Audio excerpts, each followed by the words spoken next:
Hi,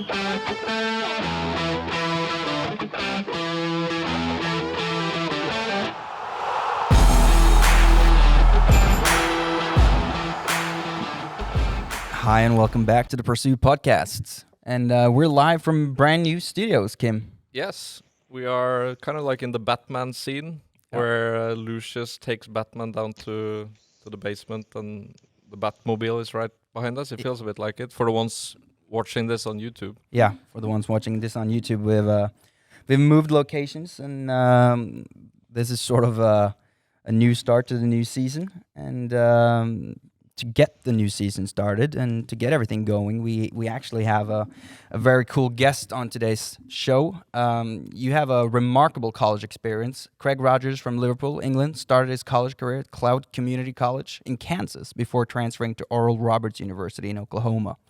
After college, he has played soccer in the US, Iceland, UK, and in Norway, and probably some other places that I couldn't think of right now. But Craig, it's an honor to have you on as a guest to kick off the season 3 of Pursue Podcast. Welcome. Tusen hjertelig takk. God morgen og begge to. Går det gå med dere? Oh wow, That's very good. For all our English listeners, I mean we might have to do this in Norwegian. Yeah. That is phenomenal. You know, that you even end up in Norway after your whole journey is fantastic. That you also learning the language is fantastic, Craig. Well, just like Stuart, our CEO, he's been in Norway for a long time, and he can understand everything Norwegian, and probably could start doing some of these meetings in Norwegian that we do. But I guess out of courtesy to our listeners, Craig. It's a shame you can't use your Norwegian here today, but appreciate it. I feel like we might get through about 5 minutes and then we might start. It might be a really short start to season 3. Yeah. Yeah. But yeah, it's maybe hard enough for people to understand the person from Liverpool. But you're not. I guess your dialect has changed a little bit, or is that fair to say? After all the places you've been? I think that's fair. When I'd first left, it was probably a little bit thicker, maybe a little bit more Scouse. I was living in Liverpool just before I'd left for a short while. And then every time I come back, I feel like I slide back into a bit of Scouse for a couple of weeks, and then it evens itself out again when I have to talk to other people. So exactly. So, yeah, it's a language of the world now, I guess. Yeah. But you were one of the early CSUSA students actually that went out. We'll of course go into the start of your journey and how you met Stu. I mean, we mentioned him here, our CEO. He's from England as well, and it was him that kind of was your sports consultant back in the day. And this is a while ago. When did you get in touch with him, or how did you even find us at that time? So at the time, I was playing with Vauxhall Motors here in Ellesmere Port, very small club that maybe some English people have probably never heard of. I was playing part-time. The first team were in the, I believe, Conference North at the time, and then I was playing between the reserves and the under-18s. One of the players I was playing with had mentioned that he talked to a couple of people about going to the US. I think it might have been with a different company, but I'd thought about it, and all the way through school I'd wanted to live abroad and to continue playing football. So I was due to go to a university in Liverpool to start a course. I think it was like media and economics, kind of the standard 3-year course after you go through high school. And the closer and closer I got to that, the more and more I thought I really don't want to do this. I'm just kind of doing it because it's the expected next steps. This conversation happens with the US, and I realized that this is a possibility. I start doing research. The day comes to sign the papers to go to university in Liverpool. I sit down, I look at the counsellor across the table, and I just have this feeling like, no, don't do it. So I said, look, I'm really sorry. We've been through 2 or 3 months of the paperwork and setting everything going, but this isn't for me. So we kind of shook hands on that. So thank you very much. Walked out the room, and then the first thing that hit me was, what the blank have I just done? The 2 or 3 years that lead up to it, yeah. Yeah. But no, that's when I got serious and I started to look around. to see if it was possible to maybe talk to people or find a way, and we found Stuart. Unbelievable you found us back in the day. Couldn't have been, maybe it was through a Google search and maybe going down on the 5th page or something. It was, remember the early websites we had where you must be a good Google searcher to find us back then. But things have improved and we have an awesome site now. But these are decisions, right? That you weren't ready to start in Liverpool. You had that. You wanted something different, and one thing leads to another. You meet up with someone, hit it off well with Stu. Probably did the thing that we always do, like assessing your background and looking at academics, looking at your football in this case, and seeing, hey, what's possible, and then start this process, which can be a long and winding road. This process, and yours. With all the things you've done, I would say your whole life up to this point has been like a long and winding road filled with super exciting things. But you end up in Kansas, right? Cloud County Community College, the 4 Cs in Concordia, Kansas. So the 5 Cs, and this is a 2-year school, and so you get your associate's degree. So which means you obviously need to find another place after Cloud to complete your bachelor's. But we'll talk about that when you end up going to to Oklahoma. But how was it to you landed? And I'm fast forwarding a little bit. We don't have to go through the whole process because it's been so long ago since you left. But you touched down in Kansas airport. You talk us through that experience, because that is a quite interesting, funny start, I would say. So Stuart, to his credit, had worked with us for a couple of months and landed 3 offers for me to move to university. My path was going to start at the junior college level. Hadn't been an academy player, didn't have a huge network of football people to call upon. I was just a semi-pro player in the UK, really, with a bit of a dream, a little bit of ambition. 2 of those offers came from North Carolina. Now, at the time, I didn't know, but North Carolina it's a coastal state. So you've got beaches, you've got 35 degrees, you've got all the good things that you see on TV and in the films about America. And I said no to both of those and said, no, we're going to Kansas. Now, I'd never seen The Wizard of Oz, and I wish I'd have seen that, because that might have been a little inroad into what was coming. But I just said, no, this one feels right, so I'm going to go with this one. We signed the papers. The day comes to jump on the plane, so I jump on the plane. We fly over and we land in Kansas City Airport. So we touch down. And for those who haven't seen it or don't know, Kansas City is quite a young, modern city. There's a really good vibe there. It's a lot of new build buildings, and there's a brand new mall. And obviously, Kansas City at the time were growing. So it was a really, really vibrant place to be. We land in the airport and I'm walking around and I'm seeing all these guys in tracksuits and running shoes walking around the airport, kind of looking for a coach.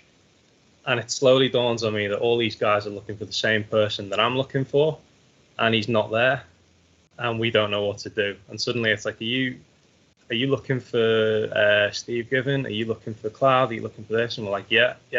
So we're walking up and down this airport, can't find this guy at all. And eventually they turn up and start to round us up and load us into a bus. So as we're all loading up, we're looking around, and there's guys from Brazil, there's guys from Ireland, from Australia, from Venezuela, a guy from Nepal who was living in the UK. So there's guys from all over the place. We're in this bus, we're all excited. We're driving through Kansas City thinking, we've landed ourselves in this amazing university, middle of a vibrant city, and it's going to be the best time of our lives. We start to drive through the city, and then we drive out the city. And the first thought is, okay, so we're not going to be in the middle, but we won't be too far away, maybe a bus or a taxi away. And we keep driving.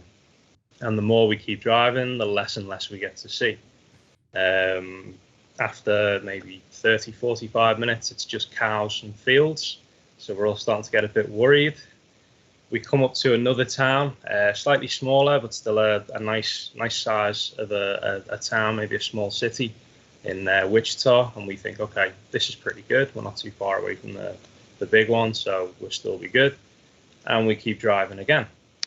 and we don't stop. We don't stop for gas or drink. We just keep going, and the city gets smaller and smaller in the rear view mirror, and the cows start to appear again, and the fields get a little bit more yellow, and we're driving and driving again for another hour or so maybe. We come to another smaller town. Now this town's still got sort of the signs of life, more than maybe 200 people living in it, so we think, okay, fair enough, this one will work, and we stop. We stop for gas, we gas in the van, and then we keep driving again. And this time, as we drive out of the city, there's no cows. And we notice this because there's nothing else to look at, and we're thinking, okay, so are we ever going to stop? We drive for another hour maybe. We take up a hill on the highway, we turn left into what looks like a field. There are two buildings on the right that look like almost bigger houses. On the left, there's a very small college building. The bus stops. The driver says, we're here. Now, at that point, everybody looks around. We're looking at each other like, what have we all done? And of course, the first thought when you're kind of on a farm in Kansas, when you come from Liverpool, is, excuse my Norwegian, but what the farm have we done? Yeah, it's. I mean, this was in what year was this again, Craig? 2011. Exactly. I think. No. 2009. This was. Yeah, so it's been a good 12 years, pretty much. It's around about this time, actually, 12 years ago. So, but this brings me to the point. Then I was just looking up Cloud County Community College just to see it on Google Maps, and I would recommend doing so. And actually, and if you would have continued for another 15 minutes past Cloud County Community College, you would have ended up in a little place called Norway. Norway, Kansas, Yeah. which is a small place about 20 minutes from where you studied. And I don't think you know that until I just told you that.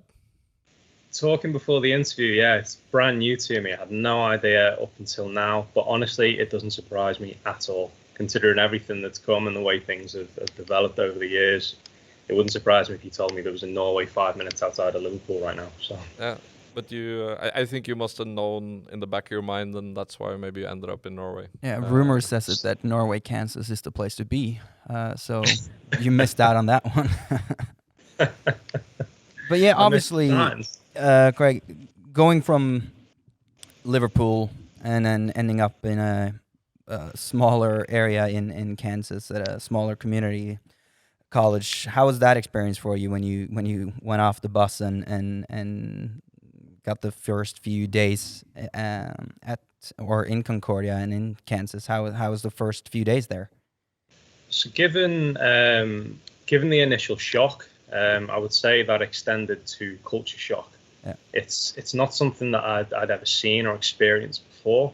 I've been on holidays earlier in life and seen kind of smaller, maybe fishing towns or something like that when you travel for a day. But I'd never kind of immersed myself in a community like that. And there was definitely an adjustment period. I count myself very, very lucky to have been with 3 other English guys who were at the college, and then 4 Irish guys as well. We coming from a very similar place and similar cultures, we kind of stuck together at first, and we were making jokes about being on a farm and being in this small place, but at the same time kind of getting to know the people who were local to Concordia, the other students and the other players who'd moved there in the area.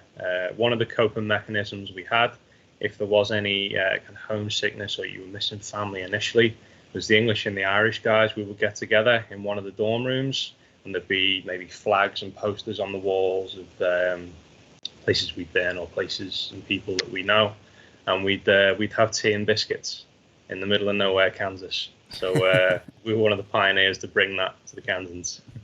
And that stuck with the community there, the tea and biscuits in the evenings. It's very interesting the reaction you get. At first, they think it's insane that we put milk in tea, so you kind of have to walk them down the path and say, okay, after you do milk, let me show you cookies and tea. I'm going to blow your mind. Just sit down and trust me on this one. And there's not one person that we've introduced tea and biscuits to who said, no, you guys are crazy. It's like, no, I'm converted. This this is the future. Well, they put the cookies in milk there, right? So Yeah. why not put milk in the tea and then have the biscuits on the side? But then again, Makes they sense. have bacon in cupcakes, so it's just Yeah. there's Well, really no stopping them. Bacon. Who doesn't like bacon in anything? It's bacon. So I totally get that. Well, You're talking about that. You know, from your part of in Norway, they have pølse, like the hot dog in a waffle. no, we don't. That's the main problem here, obviously, because I'm from Fredrikstad, which is a bit more southeast in Norway, and everyone thinks that we have pølse in or hot dog in waffle, but that's completely wrong because that's in Moss. So Fredrikstad, we don't have that, but Okay, it's so like 25 minutes away. 30 minutes away. Yeah, Okay, 30. yeah, far away. But yeah. But I think we've all had these experiences, Craig, when we get to a new place, right? And you know, it's really, I guess it's easier now to maybe they have a lot of these virtual tours and videos, and you can see a lot on how it looks. The internet is kind of much better now than it was back when, especially when I took my decision on which school to attend, but also you, Craig. But for me, it's never really. You will of course adapt to that, but it's for me more about the people you meet and how you're taken care of and treated, and the community you're part of, and you. It might not have been the Kansas City vibrant place, but it turned out to be 2 very good years for you at Clouds.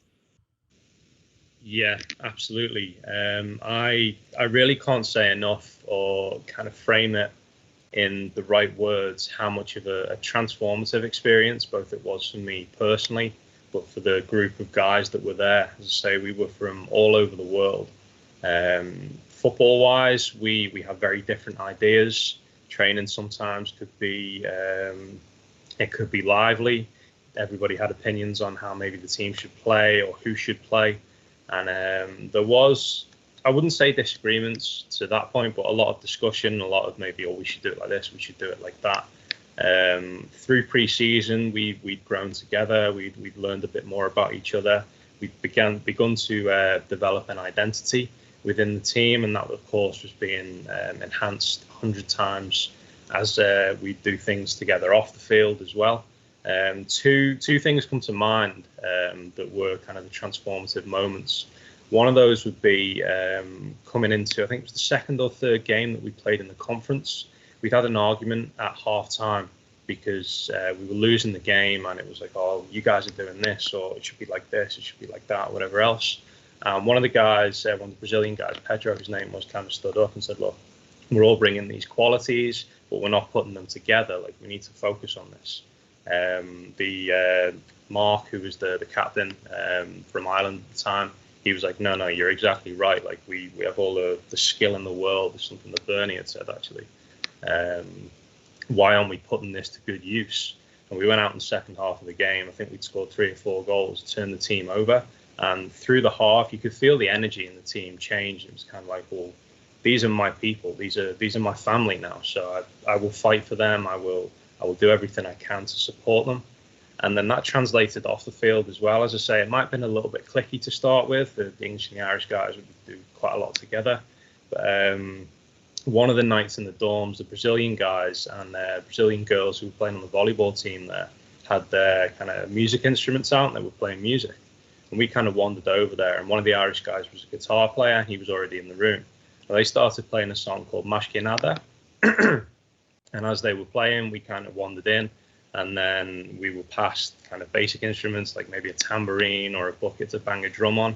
And 2-3 minutes go by, and you've got like half the entire soccer team playing Mashkinada, singing words that we don't know, we don't understand properly, but it's just this transformative experience where we walk in the room as footballers who play together, and we leave the room as a family. It was incredible. It really was.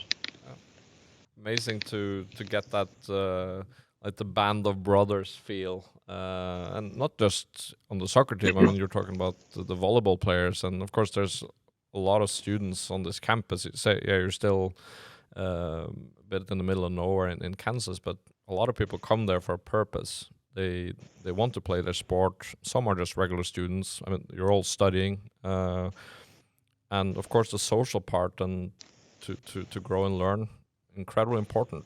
And yeah, I think there's many moments from students that we've helped over the years that have been similar to that, where it's a bit more, yes, I feel really at home now. Yep. Part of it, very important to because you need to perform on the field, right? You need to be happy outside of the soccer fields, right? And practice and games and everything like that. So amazing to get into the groove.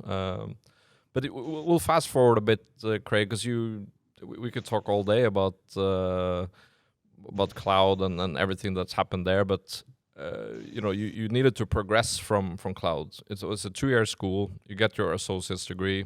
In the summers, you'd played some club football or soccer in the US, which a lot of our students do that to get a nice season outside of college, and also people, scouts look at that, other coaches at other 4-year schools look at that, and I think because of your performances and having done that, you ended up getting the option to go to an NCAA Division 1 school, which arguably is the highest level of American college sports. And you ended up at Oral Roberts University in Tulsa, Oklahoma, which is a very good place to continue playing at a very high level in college.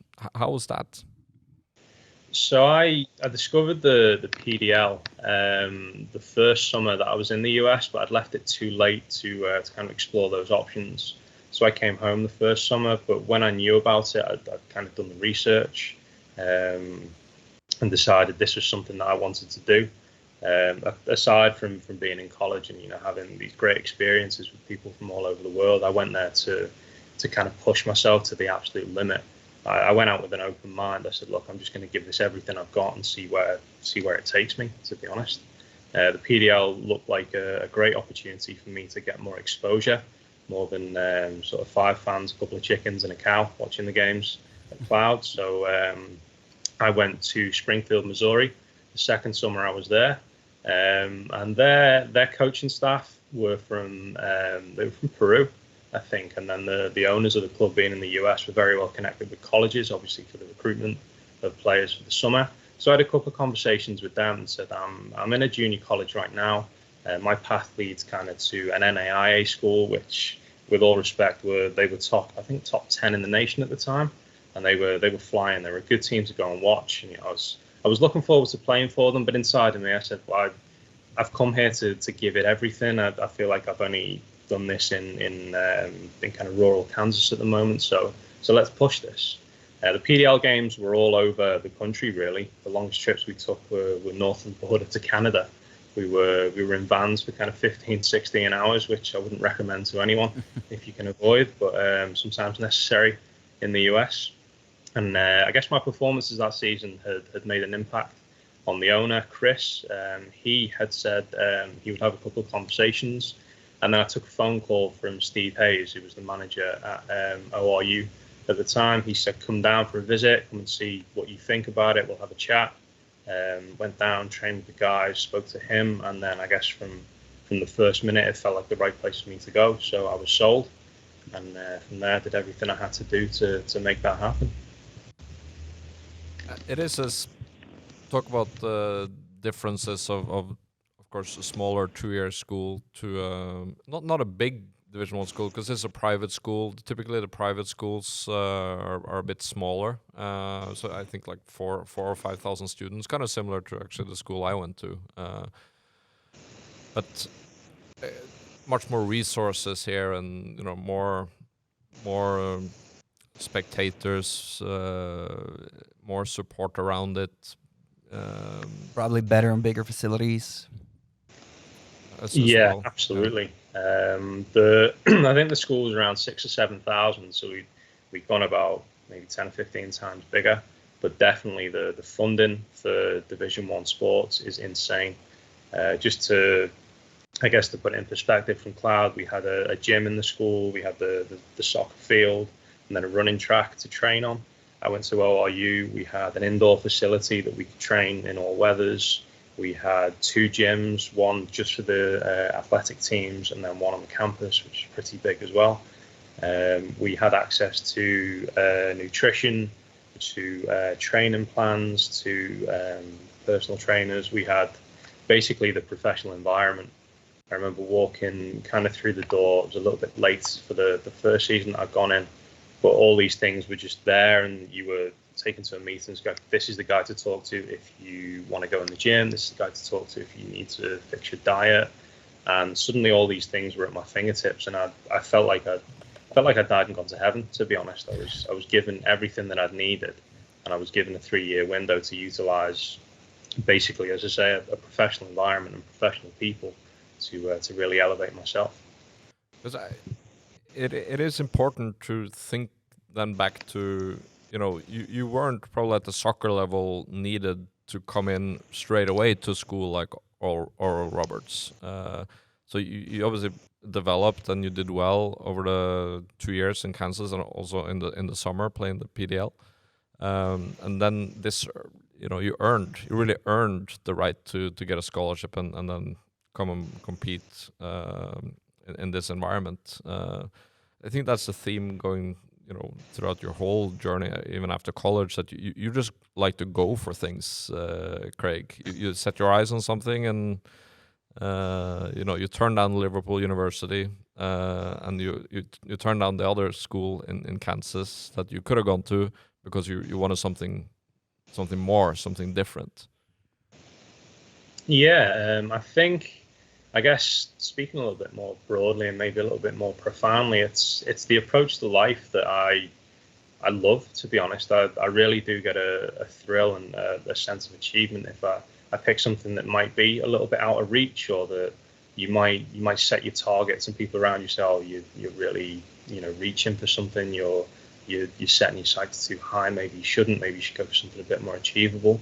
But it's never been a consideration for me. Every now and then I'll see something, I'll get the feeling like I'd really like to do that, or I want to really test myself and push myself, and that's it. The decision's made at that point. With Oral Roberts, the period of moving into the university, did have a little bit of an issue making financials work at first. Thankfully to them, they were helpful with scholarships and things to make it work.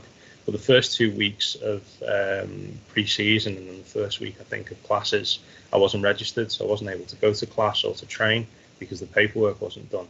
So that kind of set me back a little bit. Looking back in time, that was a blessing in disguise.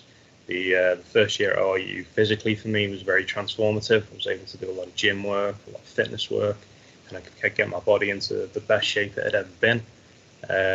I'd done that over the course of maybe a month and a half. And for those who don't know, there's a redshirt system in the US college soccer system, so that you can sit out a year, maybe if there are things that you need to take care of or things that you need to do to focus on the other side of things than athletics. So I went to a game that was away at Eastern Illinois. We'd lost a couple of games, I think, in that season, and we'd had a couple of conversations, and I was desperate to play. Hadn't considered kind of the long-term implications. I just wanted to get on the field to play. I went down, sat on the bench for that game. We got to half-time. I think we were losing 1-0. The performance wasn't that great. The coach said to me, warm up, you're going to go on. So I spent half-time warming up, and in my head I was like, right, here we go. This is what you've been grinding. This is what you've been struggling for. Here's your moment. The team came out. Same team went out to start the game, and he pulled me aside the first 5 minutes of the second half and just said, look, I've thought about it. I don't feel this is the right thing for you. We're halfway through a season. We want to redshirt you, but we want to give you 2 full years where you can have a proper go at this. So I basically refused outright and said, no, look, we need to win the game. I want to play. And credit to Steve, he basically said to me, look, you'll thank me for this. Just relax, settle down, and we'll take it from here. So I kind of backed down at that point, sat on the bench, had a bit of a red mist going on. But no, Steve was absolutely right in the moment. And I do have to thank him for giving me that opportunity. Yeah, well, it's interesting. I think we can explain the red shirting, because obviously the rules in the college system is that you you are allowed to play college soccer for 4 years. That's what you're allowed to do.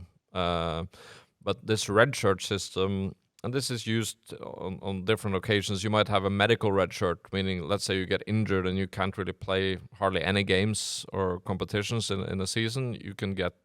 You don't use up one of your years, so you can then actually spend 5 years at the school, and then you had the red shirt that you were just offered. Is more, there were some problems with you getting into preseason training. You got in late. You weren't. You could have probably started playing in that game and maybe contributed in some of the other games, but half the season had gone, and they didn't want to kind of not waste, I would say, but they didn't want to use you for just half a season when the option was that, hey, you can still train but you won't play any games for the remainder of the season, but you will then have the 2 full seasons after that with scholarship and to help the team. And I can understand that's about to go on in a game and want to help your teammates and try and turn this game around, and then get their message, actually, I think we're not going to play at all this season. But you say blessing in disguise because you got better as a result. Was that the end result there, or was it more that you actually got to spend more time at Oral Roberts with and learn new things? It did lead to an extra year, which, as I say, blessing in disguise is the probably the correct term to use, considering it's a very Christian school. But my time from Oral Roberts kind of started on that day. We took the bus back from Illinois, and it's probably a 7 or 8 hour journey. And I'd calmed down from kind of the emotion of the game and not having played, and then began to accept that, okay, now I've got all this time until the next season. And then to flip that on its head and go, okay, well, actually, I've got all this time with all these resources around me to make myself into the best version of myself in terms of a soccer player, to get ahead on the college side of things, so I wouldn't be struggling while we were traveling, and to put myself in the best possible position to be successful.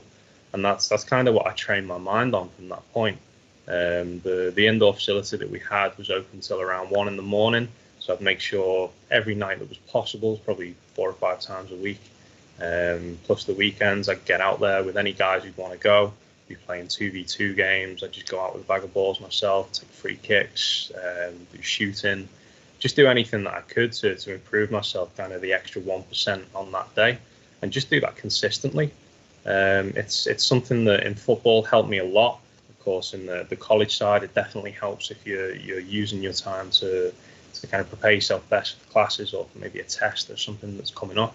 And in a broad sense of speaking, I think that's true of life all in all. Like if you do set your mind on something and you do something every day actively, both mentally, physically, or anything that you can do to kind of push yourself on that extra 1%, then eventually you get there.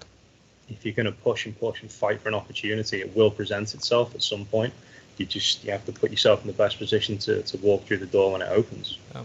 We'll talk about an amazing free kick, which might be a result of you spending all that time in that indoor facility going at it.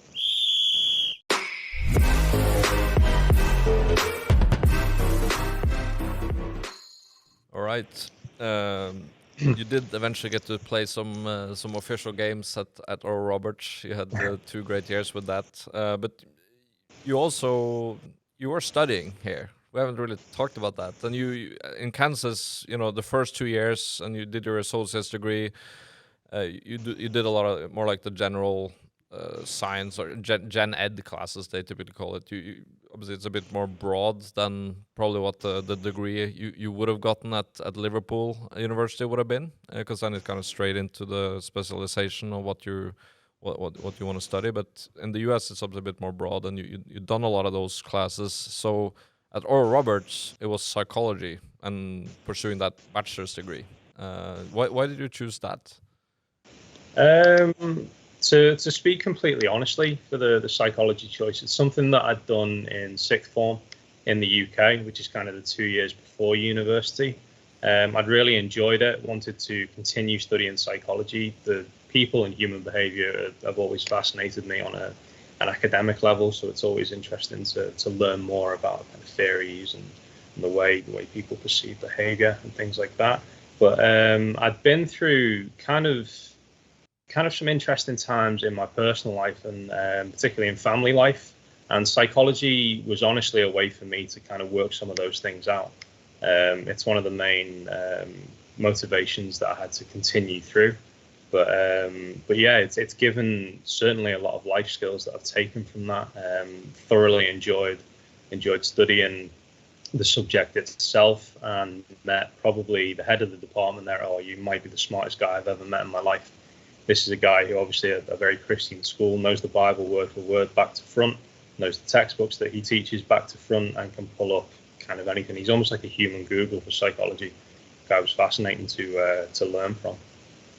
I remember, I was a communications major, ended up with a journalist degree, but you had some of those electives where there was a really good professor that had his own clinic in Hollywood, and he was from the area, and he came and word on the street. We had a couple of friends that had taken one of his classes the last semester, and just said it's mind-blowing. You should really try and fit that into your schedule. And obviously, when I was setting up my schedule then for the next semester, I made sure that I had time to do the sports psychology class with Dr. Samuel Smideman. And I took that, and I also did his abnormal psychology class. So even though, abnormal psychology versus a communications journalism degree, quite different topics, but, I could fit that into my course load. And it really was phenomenal to get that input. And also from a professor like that, that had great lectures and made it a lot of fun. And he would always say that, sorry, but if my phone calls during the lesson, I might have to take it, because he was still having some patients from Hollywood scene, and he had kind of big names. So there was a couple of times where the phone rang and he's like, sorry, I'll have to take that. And he went outside. But yeah, no, psychology, and you can use it for so many things. But you talk about the element of Oral Roberts being a Christian school. What does that entail? So Oral Roberts was evangelical. Evangelism is I guess a branch of Christianity, whereby they're very open and welcoming to people, but they like to use, I guess, Christianity and the Bible as kind of a way of life that they see could maybe influence other people's ways of life. I didn't find it that intrusive. I'm not trying to put it in those terms, but it was very much, this is how we do things, and we like people either to conform or to at least take an interest and an understanding of what we do. I got to learn a lot about kind of chapel services, about guys doing things like devotionals. They tell a story about how they found God. The coaching staff there at ORU that came in while I was there were very active on that, but never pushy. They would open conversations a lot to see where I was at with faith and things like that. But sometimes it became a bit of a sparring match, and it's in jest more than anything else. I would say, yeah, I'm open and that kind of thing, but I'm not really that much of a religious person. I didn't have any religious experiences or anything like that, so that's not changed till now. But having seen what that community can offer the people who are believers, and how close they are together and how supportive they are of each other, I think it's definitely a good thing for those who follow. Yeah, it's different coming from England. I mean, you're kind of a religious Liverpool fan, and you talking about miracles. They did win the league not too long ago, but just kidding with you, Craig. There, had to get that in at some point. But Truls, he was in Northeast in Boston area, and then up in New Hampshire, completely different than the South, and Kansas, Oklahoma.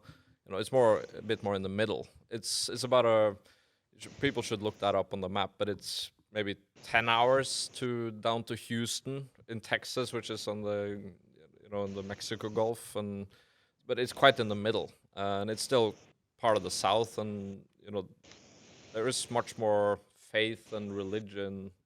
It's much stronger there than say in let's say in the UK, and also in Scandinavia, where a lot of our students come from. But was it too much of a difference? Was this a strange thing for you, or did you find this to be like a nice thing to experience? It certainly brought interesting debate in terms of the way people would live life, or the rules and things that they would do. Going to ORU, we had to be in chapel twice a week. We had to scan in with our student cards to show that we were there. If I'm 100% honest on that, sometimes people would scan and find the back door or a fire exit, so went up in every one. Apologies for the admissions if anyone's listening at ORU. The dorms that we were living in were all male and all female. There was a set day in the month where you could have maybe 3 or 4 hours of open dorms where girls could come to the guys could come to the girls. You could only be, as I say, in there for 3 or 4 hours, I think it was open to. You had RAs walking up and down the halls all the time. The rule that they said was 4 feet on the floor at all times.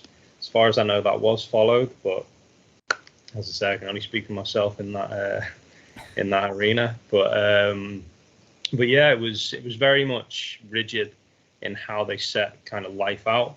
But as students, there wasn't too much of a problem with it, really. As I say, for me personally, I was there to get my degree, to play the highest level of soccer that I could, and then explore options that would come after that. So that was my focus, really.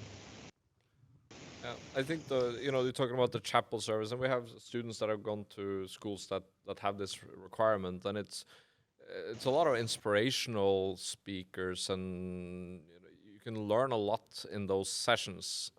Some might feel it's a bit too much because it's kind of like an extra class in a way where you have to attend, but just like you're attending your abnormal psych class with attendance, and you scan in, you do the same thing with this chapel service with a guest speaker maybe, or some activity for everybody involved. But I think also it creates community. You get people together, and there's people of all faiths there. I would think, because a lot of the internationals maybe don't go to Oral Roberts because of this element, but a lot of them from the US might be a very important reason for them to go to that school in particular. So I think it's important to also, for internationals traveling over to the US, it's important to understand that it's not going to be exactly the same as it was back in Liverpool, or back in Oslo, or back in Copenhagen, or back in Stockholm. It is going to be different, and you're going to experience different cultures, different religions, different ways of religions. And I think that's important as well to understand that, because obviously now, after you've graduated, Craig, from that school, you've learned so much more about the Bible and understanding of their religion than you would if you hadn't gone there. So there's always positives to take from experiences like that. And for myself, I'm not religious at all and didn't go to a religious school, but I read the Bible to understand what all the sort of the hype was all about for the last 2,000 years. But I think it's important to get that perspective also, because it is a big part of the U.S. and it's a big part of sort of understanding how they conduct themselves and what they do and what they believe in. Yeah, absolutely. I think, again, a general rule for life, all the people that you meet and are able to have good conversations with them, especially lengthy conversations with, there's always something to take. Someone will always give you something that you haven't experienced or that maybe you've not seen before.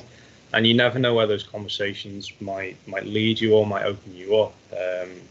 As I say, a conversation with an owner of a PDL team turned into 3 years of a Division 1 school and was quite an important step along the path for me. The religious side of things maybe hasn't changed things in my life. I'm not a religious person at the moment, but there's definitely some things that you can take and apply to your life. because the charity and the volunteering side of things was something that I absolutely loved to do. There was one of the managers of the team was he was working with, I forget the countries that they come from, but some refugees that were living in the US, and the kids of the community would come and play on our pitch every week, kind of on a Sunday, and I'd always get involved in that, maybe do a little bit of coaching or just play with the guys, to be honest. And say every session that I did that, every opportunity I got to do that, I absolutely loved it. Never regretted it, and always had a laugh, always had a good time. So it's something that I've taken forward. At Berkshire as well, we had, I forget the name of it now, but again, a small refugee community there in the town. And we did the same thing once a week, maybe twice a week. Sometimes they would come, and we'd just play football and have a laugh. Yeah. Wonderful thing. Yeah. How sports Connects people, yeah. Connect them. Absolutely, yeah. And then, We typically ask, that cap and gown moment, graduation. You didn't really have time for your graduation at Oral Roberts, because you you were on a plane to Seattle for the next move for your football, your soccer. Yeah, things changed very, very quickly for me at the end of ORU. I was lucky enough to be invited to the USL-combine. So not quite the MLS level, but the next division, which at the time was nowhere near as funded as it is now. It was a professional league, but almost like a semi-professional setup at the time. Needed quite a bit of work, but I'd set my sights at that point to again give it my best go. If I can get into this thing, I've got 2 days. I've got the entire league's worth of coaches in front of me. I'm going to give it everything I can. I'm going to kind of break my back, run myself into the ground just to try and open up an opportunity. I did that in I think it was the end of January. That was in Bradenton in Florida, the IMG Academy. And during the combine, you play 3 games in 2 days, and you have a training session. So there are 4 sessions over 2 days. It's the most intense thing you'll ever do. It's crazy. But during the time there, I had a coach approach me from a team at the time. We're called Las Vegas Mobsters. They're now known as the Las Vegas Lights. They were a PDL team at the time, so I kind of said no to that. I was doing the PDL thing. Sid Van Drunen, who was the coach of Dayton Dutch Lions, the USL team, approached me and said they would be in touch. And then Kitsap Pumas as well had made an approach just after the combine. That was it's kind of the Monday morning in college. I had a phone call, and they said, "Oh, we saw some highlights. We watched one of your games. We really like you. Would you want to come?" So I went between kind of Dayton and Kitsap. The Dayton offer was the most attractive one at first. They put a contract on the table that I'd had a look at. I'd had some time to think about it. Went back to them after a couple of days and said, "Yeah, I like this, but I'd like." The living situation was a slight issue. I'd asked the question, and in the time it had taken me to do that, they'd signed another player from Brazil. So lost that opportunity, and the decision was really made at that point. So off to Kitsap I went. Everything was signed, everything was done, and then they wanted me to report to pre-season. I think it was 2 weeks before graduation, which for me was a no-brainer. It was, yeah, I'll be on my way. It's you're going 100 miles an hour, Craig. You've opened a lot of doors for yourself, but yeah, of course, when an opportunity presents itself, you go for it. And yeah, mail me my diploma, please. Obviously, that's. I hope it's hanging framed on the wall in your flat, because it's still. It is a moment that's of achievement to get that document. And yeah, you might not wear the cap and gown, but yeah, you were on a flight to Kitsap Pumas. The extra on the diploma itself, one that might make people laugh, actually. If anyone's seen The Simpsons, you all know Ned Flanders. Yep. The character in Ned Flanders is based off a professor at ORU. And if you look on the wall in his house in the show, the college diploma is from Oral Roberts.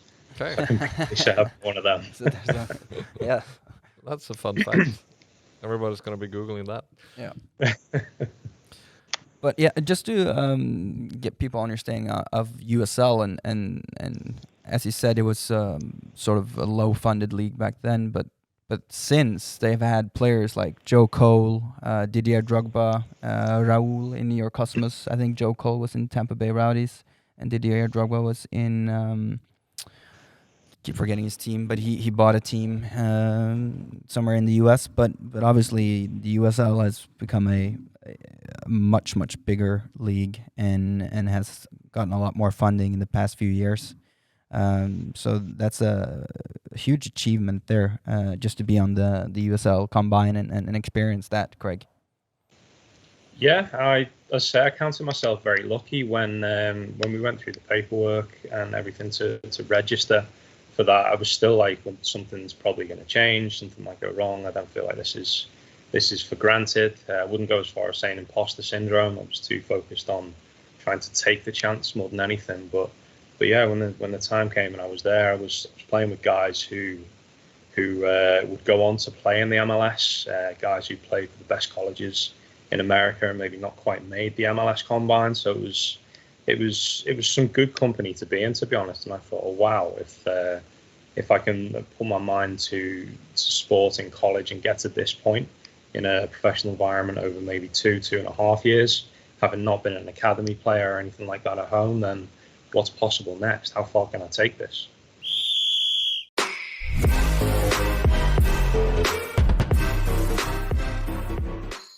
So, Craig, obviously you've played a ton of places. You've played just briefly now Mexican League in the US. You've played in the Welsh League. You've played in Iceland. And then somewhat there comes a call from the coach you had in Iceland to bring you over to a team in Norway, and you end up at Bergsøy.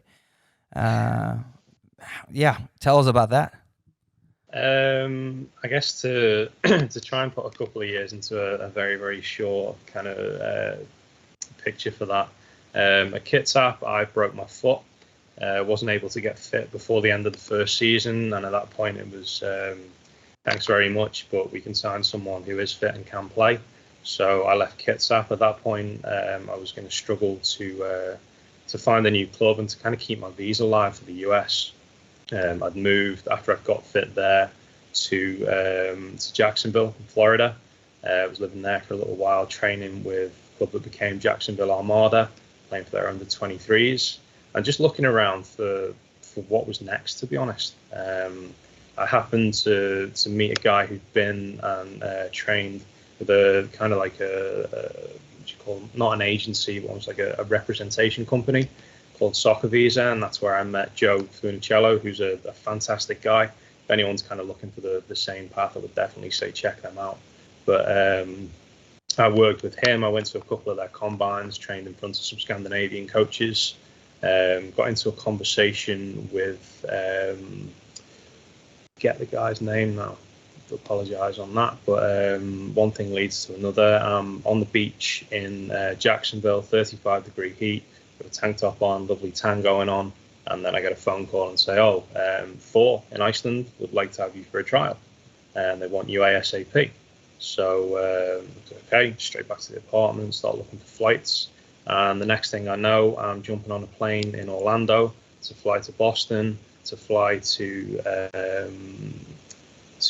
Reykjavik, and then to Akureyri. I'm on the ground. I think it was the end of May. It's -1. There's snow on the ground, and it's absolutely freezing. And I'm in a t-shirt. And the moment as you a step Brit off would the plane, there, yeah. Sorry. As you know, we've had some. You know, Brits aren't known for having the best winter gear, I would say. You can also transfer to. We've had some coaches from Florida coming to Norway in the winter to recruit, and they come in sneakers and just like a soccer coach jacket that could work in when it's a bit chilly in November in Florida, but it doesn't work in -10 to -15 degrees recruiting in February in any Scandinavian country. So I can see that picture. Phenomenon. There's always a coach on an English bench everywhere you look with a pair of shorts on, no matter what year it is or what the weather is. Morten Horsaker, who's the kind of the team manager below the coach at Bergsøy, is that guy in Norway. he wore shorts everywhere we went, and we played probably -10. We played kind of like in ice storms and things like that. And Morton's sitting there in his shorts, just like, yeah, it's no problem. I'll just tell you, my coach in New Hampshire, he was a Brit. Rob Wright, shout out to you. He always wears shorts. There was never any doubt. And that was up in New Hampshire, which gets cold in November. Yeah, exactly. So you're there in your t-shirt. At this time, you're trying to find the coach that's picking you up, or was that smoother Thankfully, this time? they were a little bit more organized this time. So yeah, I jump in the car with, I think the owner of the club was there, and then the manager. We had a little chat in a restaurant about how things would go. I think the transfer window was almost closed, the registration window was almost closed. So I had 2 sessions with Thor to kind of show what I could do.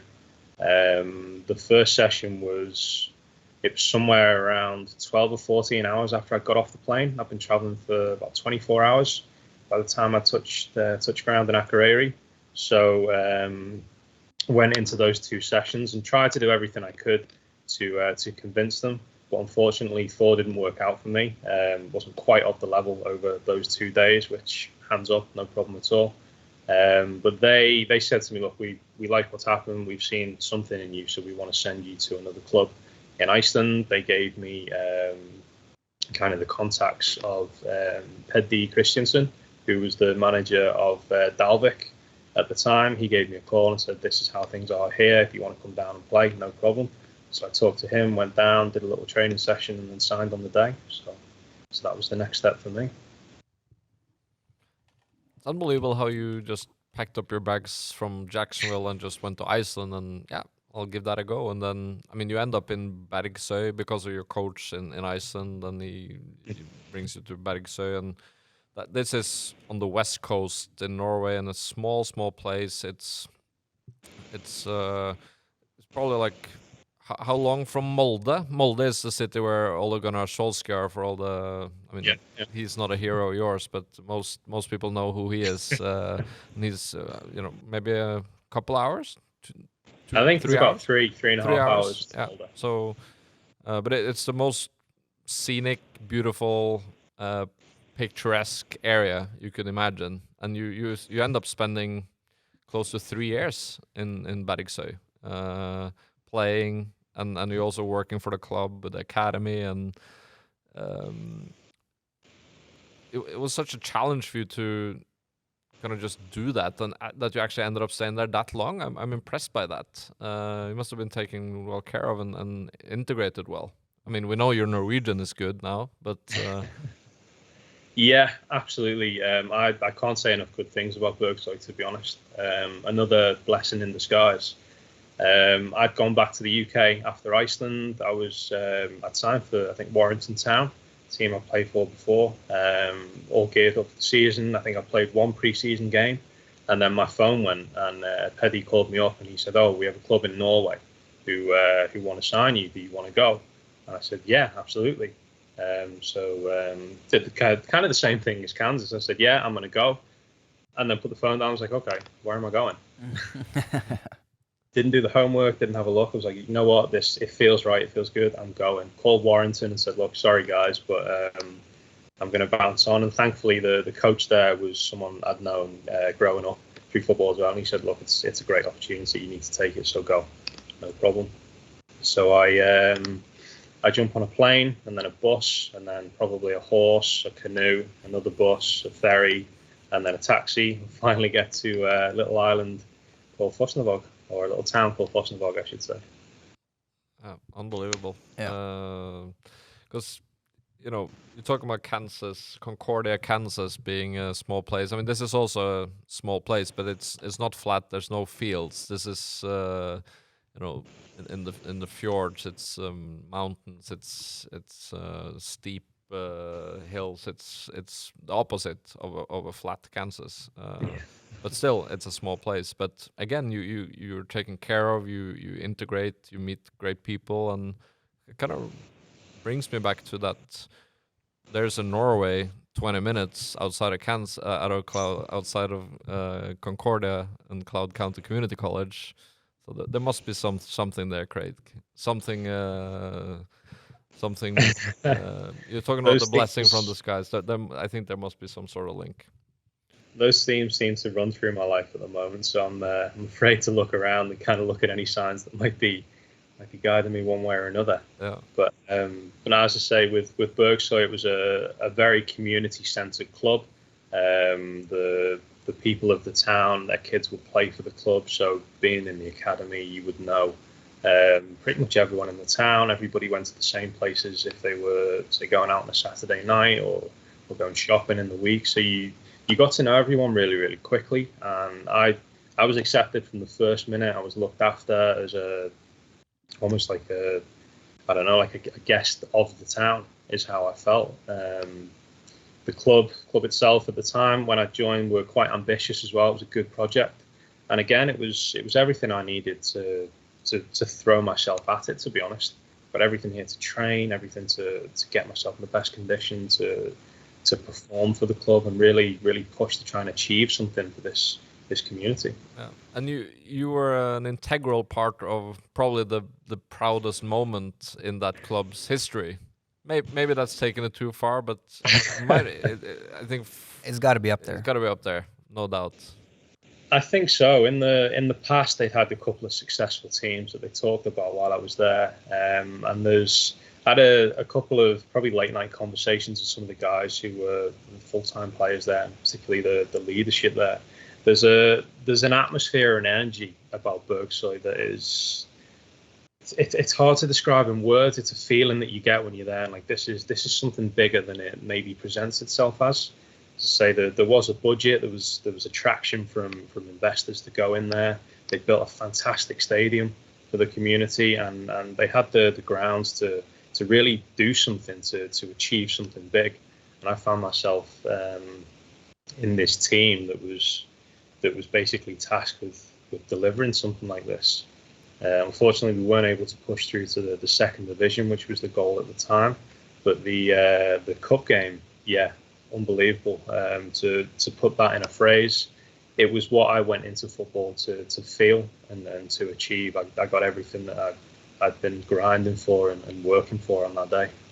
Because this is Bergsøy versus Ålesund, which is a Norwegian Premier League team about an hour away. So it's David versus Goliath, and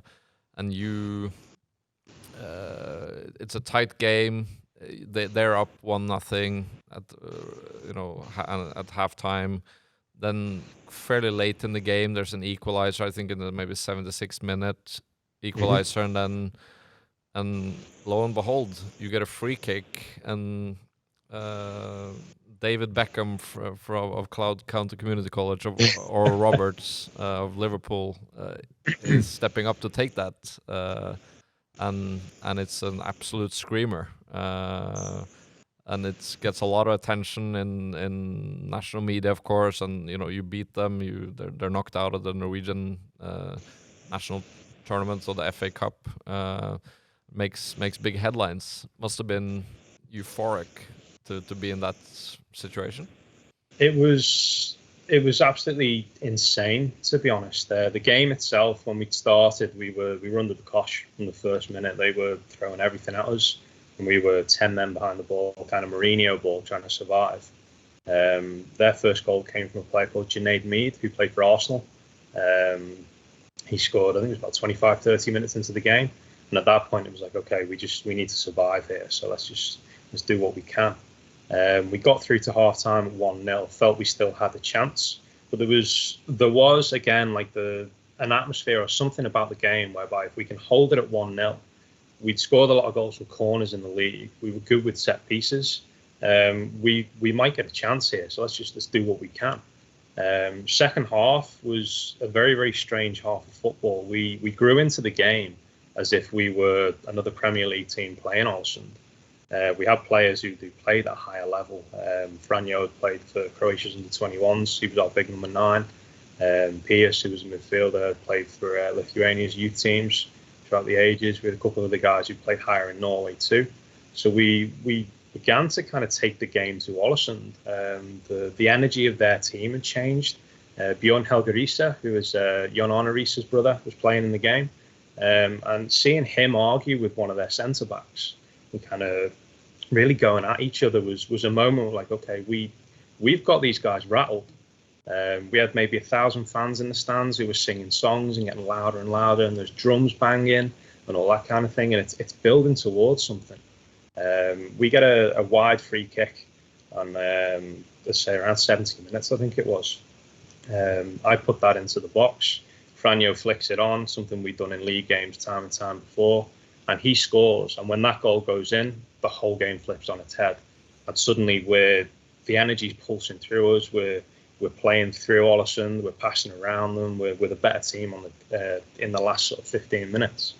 The free kick opportunity comes maybe 5 minutes from time. We're maybe 40 yards out, and it's a wide free kick. So it's more of a crossing position, again, something we've worked on a lot in training. We've been successful with in the league.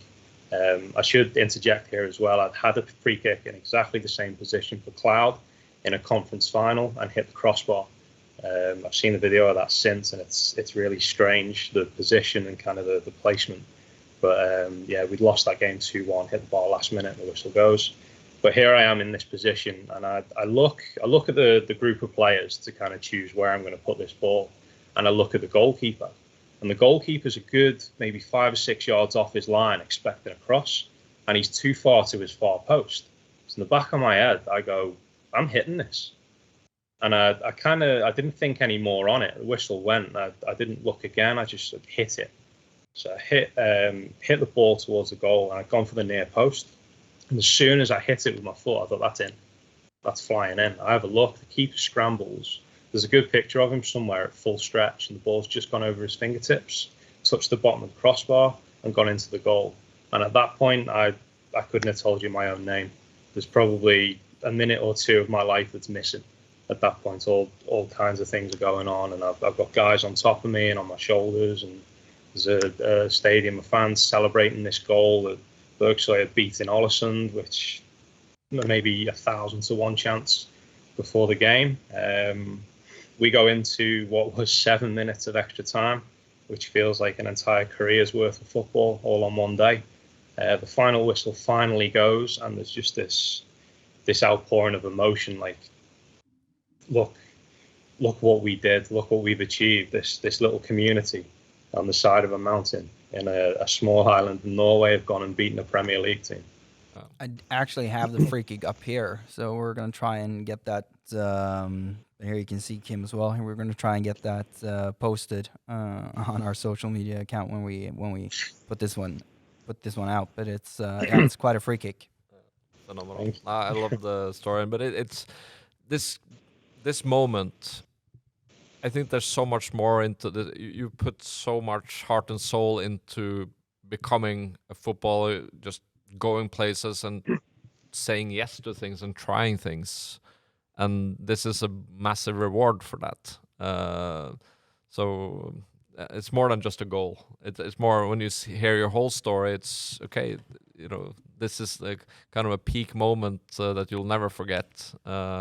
Along with singing March Canada with all your Brazilian and Irish and British friends and Americans on campus in Kansas, or going to some of these chapels and listening to inspirational speakers in Tulsa in Oklahoma. You know, going to Iceland, just taking a chance. I think it's fantastic, inspiring. But then you ended up actually spending close to 3 years in Norway, and then it was time to... You went back to England, and you know, work life, and you're in recruiting. You kind of fell into recruiting, using your psychology and making sure you can find good fits for companies, good people. Yeah, it's probably not the most linear path afterwards, or the kind of next steps, but it's unfortunate the way things ended with Berkshire. It kind of tailed off towards the end in terms of the project for the club. Some of the funding had dropped, which was kind of out of the control of the people there, and we just it didn't move. It wasn't viable anymore to stay there any longer. So I left, spent some time kind of training, looking for the next thing in the UK. Went to train with Bury FC for a few weeks, but that was as they were on their way down. For those who don't know, the club has, I'm not sure if they've liquidated, but they weren't able to play anymore. And then the club has gone through all sorts of legal things and won't be a club anymore. At that point, I'd kind of seen that happen at Berkshire and then at Bury in a short space of time. So mentally, I needed a break. I'd played kind of non-stop football, at least trained and kind of been chasing all those things for so long that it was time to take some time away. So I went traveling for a couple of months. Went to the US, saw a couple of guys I played with. Went to Ireland, saw the guys from Cloud. Went to a concert of the music we used to listen to kind of 11 years before, which was a fantastic moment. And then I came back to the UK, realised I'm still in love with football. That will never ever change. It's my passion. So decided that I would continue to play part-time and focus on the next thing. I had a kind of an interest in business. When I was growing up, my mum had worked for a couple of big companies, and we'd always have kind of conversations about how her day had been or how things would work in places like this. So I thought, okay, so maybe it's time to explore this. I thought I could do 2 years in university, come out with a piece of paper, maybe 10 grand's worth of debt, and then try and start there. Or I could just throw myself in this as I'd done with everything else and kind of learn while the engine's running. I approached a couple of companies, went for a couple of interviews, and then Shortlist, who I'm working with now. They have an athletic core. The boss there is an ultra marathon runner. Everybody who works there has some sort of sport. They're either footballers or they're runners or they're weightlifting athletes or something like that. So that kind of sold me on that, and I decided to go in head first. We started on the UK side of things. Did the training there, was about to kind of graduate into being a full-time consultant, and then COVID happens. I get furloughed. I think I'm going to lose my job. Football stops as well. I'm playing for Airbus in the Welsh Premier League at that time. So everything kind of hits a standstill at that point, and then there's some weeks where nobody really knows what's going on. The COVID situation, of course, different for everyone, but we're all in the same. We have no idea what to do or how to make this work. 3 weeks into being furloughed, I'll be honest, I'm very close to my head falling off. I'm not someone who likes to stay at home for a long time. We figured. Like to be out, like to be around people, making experience in life in no uncertain terms. I get a phone call from my boss, and we start talking about if it's possible to set up a business in the US. Now, we've got no kind of background. We've got no list of contacts. We're starting from zero with this. And he basically says to me, do you want to do this? And two things happened when he said that. The first one in the back of my mind was, how the blank am I going to do this? And the second one went, yeah, exactly. This is what I need. So I said, okay, yeah, let's do it. So April last year, I walked through the door of the office to sit down to a blank spreadsheet and basically a database, start from zero. And a year and a half in, I'm always hesitant to say this bit, but I'm the director of US recruitment at Shortlist. So yeah, I think you should not be ashamed of saying that, being proud saying it. You go for it, and you've earned that. Yeah, that's well deserved. Yeah, it's interesting, this drive in you. It's a really strong drive to go for things and experience things. And do you think that this became stronger as you went to the US? Is that the mindset that was kind of more instilled in you there? Absolutely, yeah. Absolutely. Growing up, as I did allude to a little bit before with the psychology thing, there were things that I had to overcome in family life. But both my parents, my mum and my dad, had always kind of personified working hard for things that you want. I'd always been told to give everything. If I wanted something, I genuinely wanted something, don't put 50% in because it's just not going to work. Like if you're going, then go and go for that one thing only. When I went to the US, I'd gone as an 18-year-old with not much life experience, kind of done the local thing here, maybe played a little bit of football. But at that point, you are basically on your own. Obviously, the dorms and things like that, they're taken care of, so you're not maybe paying bills at that point, but you still have maybe the extras on top of your scholarship to pay. but then you control your entire life, your diet, how you spend your time, your studying, your training. All those things are now things that you have complete autonomy over. So yeah, that experience, it turned me into kind of the person I am today. That experience really was the one where it was, okay, all these things are in your control. What are you going to do with them? How are you going to maximize all these things that you have?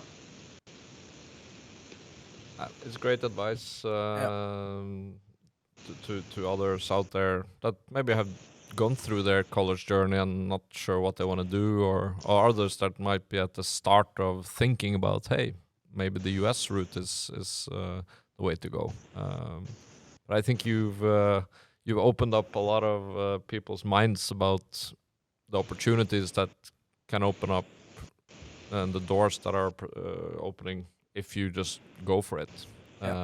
Just say the word yes. Yeah, say the word yes. The person you speak to, hey, might turn into something great. So why not speak to more people, you know, and try things. Fantastic to listen to. Absolutely. I would say there's a quote. It's a Winston Churchill quote. I'm not a huge kind of history person, but it goes something along the lines of, if you think about this, if you can't go a day without thinking about something, then you should never give up on it. It's words to that effect. But if there is something kind of inside, and it can be a curiosity, it doesn't even need to be a passion. If it's something that you want to go for and you want to experience, then do something every day to get closer to that. Do something that's gonna bring you closer. Do study, go and talk to someone, go and do some some research to maybe meet someone or something, or just move in that direction. Try and do something to put yourself in a position where you can walk through a door when it's presented. And I guess the life that I've lived up to now is testament that if you're willing to do that and do that to the nth degree, then that opportunity will present itself at some point. And once you're there, once you've been through the grind, once you've been through the sleeping in bus stops and airports and the traveling all over the world on your last dollar, you'll be ready. So you will walk through the door. I couldn't have said anything better to end this podcast episode. Craig, it's been fantastic to have you on. Thank you so much for sharing your story. And you know, you met Stu, obviously had a coffee with him when you were in Oslo, and talked about football, and we still keep in touch. And it's from our perspective, keep doing this, and we're paying attention. We helped you back in 2009 and played a little bit of a part in this, but this is all you, and we're inspired to see how this journey is unfolding still. Well, without Stuart and you guys and the work that you do, it probably wouldn't have been possible. I couldn't have reached out to US universities by myself at the time. Certainly could have made a scholarship happen. So I think that's that part, at least in that moment, that turns that part of my life around and opens all this possibility. It's a testament to the work that you guys do at CS USA. I mean, you're not selling athletic kind of experiences. You're not selling academic experiences. For me, you're selling on your working and facilitating transitional periods in people's lives. And I really don't think there's anything more rewarding. We love what we do. And I appreciate the kind words, Craig. Yeah, thank you so much. My pleasure.